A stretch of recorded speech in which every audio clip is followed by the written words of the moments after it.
सभी साथियों को मेरा नमस्कार।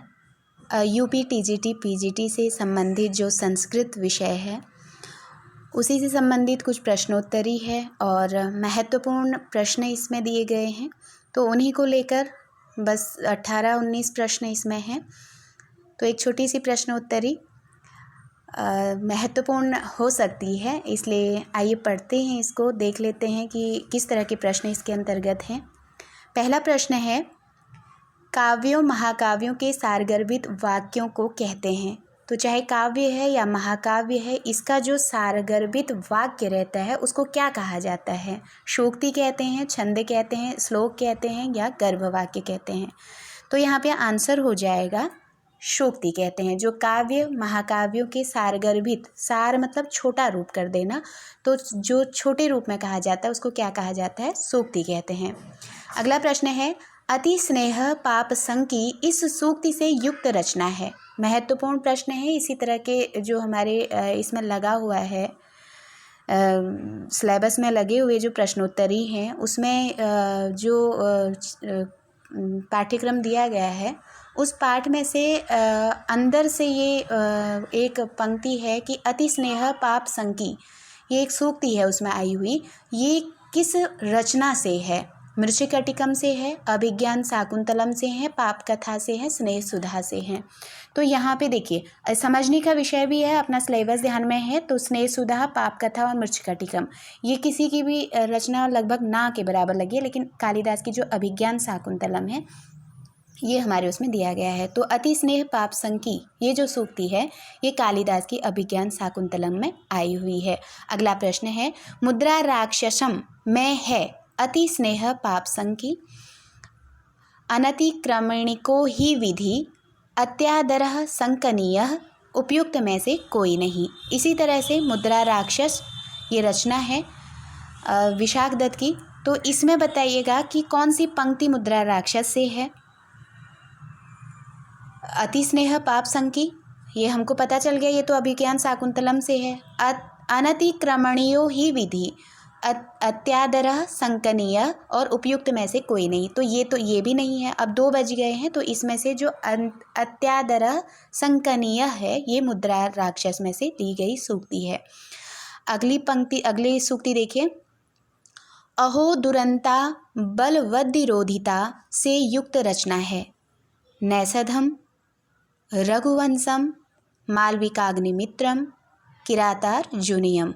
फिर से पंक्ति सुनिए, अहो दुरंता बलवधिरोधिता से युक्त रचना है।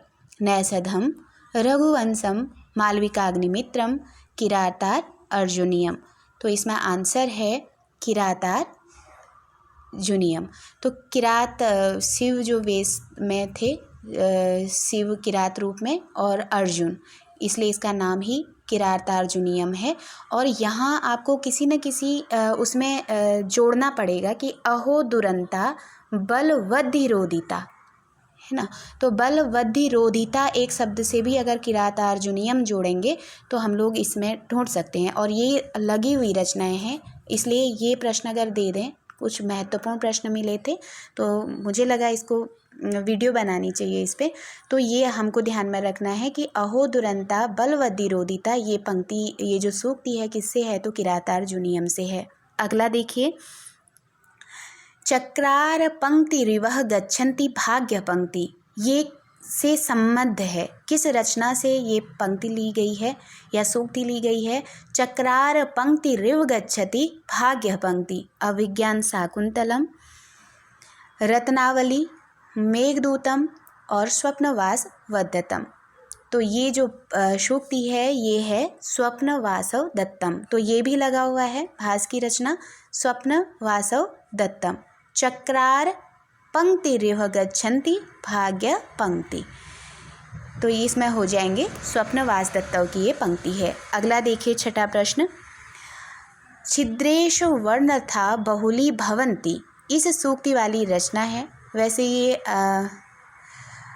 आए या ना आए, लेकिन इसको भी देख लीजिए। छिद्रेश वर्णर्थाः बहुली भवन्ति, ये जो सूक्ति है ये मृच्छकटिकम से है। जो महत्वपूर्ण है उनको आप लोग ध्यान रखिएगा। ये 4 प्रश्न अभी तक महत्वपूर्ण है इसमें। अगला, जो मोस्ट है 7वां प्रश्न, अर्थो ही कन्या परकीय एव से संबद्ध रचना है अभिज्ञान शाकुंतलम, मृच्छकटिकम, रत्नावली, मेघदूतम। तो इसमें जो अर्थो ही कन्या परकीय एव ये प्रश्न बना भी है, तो ये अभिज्ञान शाकुंतलम की सूक्ति है। फिर से देखिए, अर्थो ही कन्या, कन्या आया है तो शाकुंतला इसमें कन्या है, ऐसे ध्यान में रख सकते हैं कि अर्थो ही कन्या परकीय एव से संबद्ध रचना है अभिज्ञान शाकुंतलम। 8वां प्रश्न देखिए, दुखम न्यासस्य रक्षणम इस सूक्ति से संबद्ध है। दुखम न्यासस्य रक्षणम इस सूक्ति से संबद्ध रचना है मेघदूत, स्वप्नवासव दत्तम, ऋतु संहारम और रघुवंशम। तो इसमें आंसर हो जाएगा स्वप्नवासव दत्तम। दुखम न्यासस्य रक्षणम स्वप्नवासव दत्तम से है। अगली सूक्ति देखिए, न धर्म वृद्धेषु वयम समीक्ष्यते से युक्त रचना है। जो सूक्ति है वो क्या है, न धर्म वृद्धेषु वयः समीक्ष्यते से युक्त रचना है। कौन सी है, रघुवंशम, नैषधम, दश कुमार चरितम, कुमार संभवम। न धर्म वृद्धेषु वयः समीक्ष्यते, तो इसमें कुमार संभव आंसर हो जाएगा। तो वह संधि हमने पढ़ा है ना, जो मतलब उसके लिए आती है युवाओं के लिए, युवा नायिकाओं के लिए वह संधि। तो उसी तरह से कुमार यहाँ भी आ रहा है, तो हम लोग वह शब्द से धर्म वृद्धेषु वह समीक्ष्यते कुमार संभव, कुमार को याद रखेंगे तो कुमार संभव से ये सूक्ति है। आगे देखिए 10वां प्रश्न, नीचे गच्छत्यु परिच दशा चक्र नेमि क्रमेण इस सूक्ति से संबद्ध रचना है। नीचे गच्छत्यु ऊपरी च दशा चक्र नेमि क्रमेण इस सूक्ति से संबद्ध रचना है रघुवंशम, स्वप्नवासव दत्तम, मेघदूतम, मृच्छकटिकम। तो नीचे शब्द है, तो नीचे शब्द को और ऊपरी शब्द को, नीचे और ऊपरी शब्द को भी आप लोग देखेंगे तो ये रचना, ये सूक्ति है मेघदूत से। तो आप ऐसे भी इसको देखिए, एक ट्रिक के माध्यम से बता सकती हूँ कि ऊपर से नीचे क्या गिरते हैं, मेघ, मेघ से बारिश गिरती है। ऐसे आप नीचे गच्छत्युपरि च दशा चक्र नेमि क्रमेण, ऐसे आप नीचे और ऊपर वाली बात होगी तो मेघ को याद करिए और इसका उत्तर हो जाएगा नीचे और ऊपर वाला जहाँ सूक्ति में मिलेगा तो वहाँ पे मेघदूतम होगा। 11वां प्रश्न देखिए, वंदनीयः गुरुवः इस सूक्ति से युक्त रचना है। वंदनीय गुरुवा, ये ये सूक्ति किस रचना से है? मृच्छकटिकम से, उत्तर रामचरितम से, वेणी संहारम से, रघुवंशम थे। तो गुरुओं के लिए वंदनीयता की बात किस रचना में की गई है? तो वेणी संहार में की गई है। ये भी रचना उसमें आई हुई है। तो वंदनीय गुरुवा यह सूक्ति वेणी संहारम से है। 12वां प्रश्न देखिए, सदाभिमाने कदनाहिमानिनः से संबद्ध है शिशुपाल वधम, रघुवंशम, किरातार्जुनीयम, रत्नावली। क्या है? सदाभिमाने कदनाहिमानिनः से संबद्ध है शिशुपाल वधम, रघुवंशम, किरातार्जुनीयम, रत्नावली। तो यहाँ अभिमान शब्द, सदाधन अभिमान, इसमें अभिमान शब्द आ रहा है। तो शिशुपाल को अभिमान हो गया था ना, तो गालियाँ करते रह रहे थे कृष्ण को, तो इसलिए आप ध्यान में रखिएगा जहाँ अभिमान शब्द तो शिशुपाल वधम से ये सूक्ति होगी। आगे देखिए, साहसे श्री प्रतिवशति यह सूक्ति मृच्छकटिकम के किस अंक से संबद्ध है?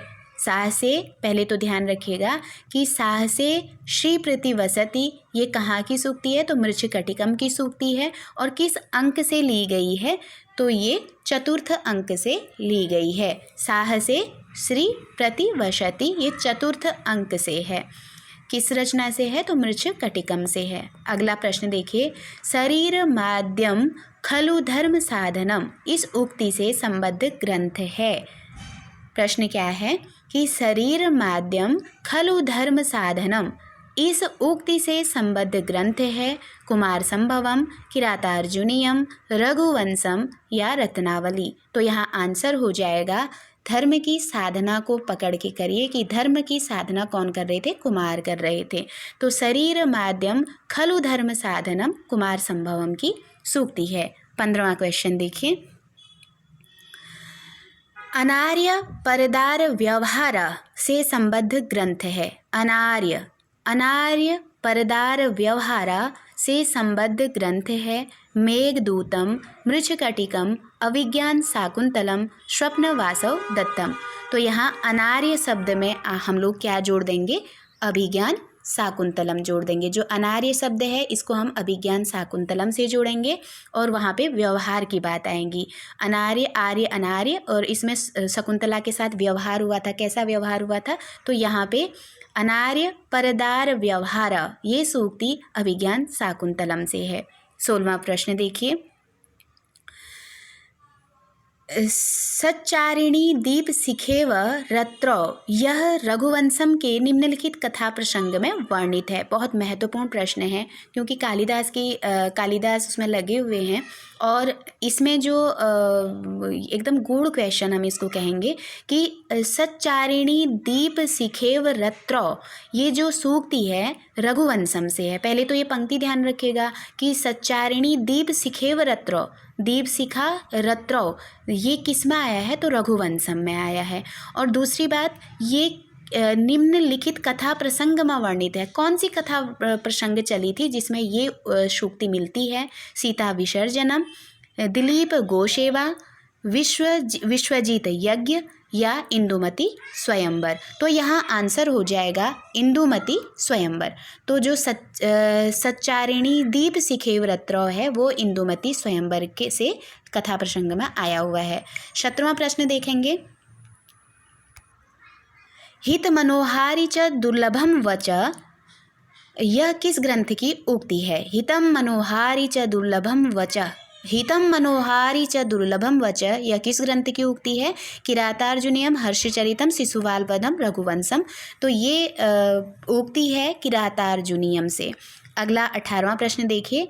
नहीं सर्वम जानाति, इस सूक्ति से संबद्ध नाटककार हैं कालिदास, भास, विशाखदत्त, भवभूति। फिर से देखिए, नहीं सर्वम जानाति, इस सूक्ति से संबद्ध नाटककार हैं। तो यहाँ पे आंसर हो जाएगा विशाखदत्त। तो 18वां प्रश्न विशाखदत्त का है। इस तरह 18 प्रश्न आज हमने संस्कृत के जो महत्वपूर्ण कहे जा सकते हैं उनको देखा, और इसी तरह संस्कृत में भी जो महत्वपूर्ण प्रश्न रहेंगे उनको हम लेके आएंगे। तो बहुत बहुत धन्यवाद आप लोगों का। इसी तरह बने रहिए, वीडियो शेयर करिए। बहुत बहुत आभार और धन्यवाद।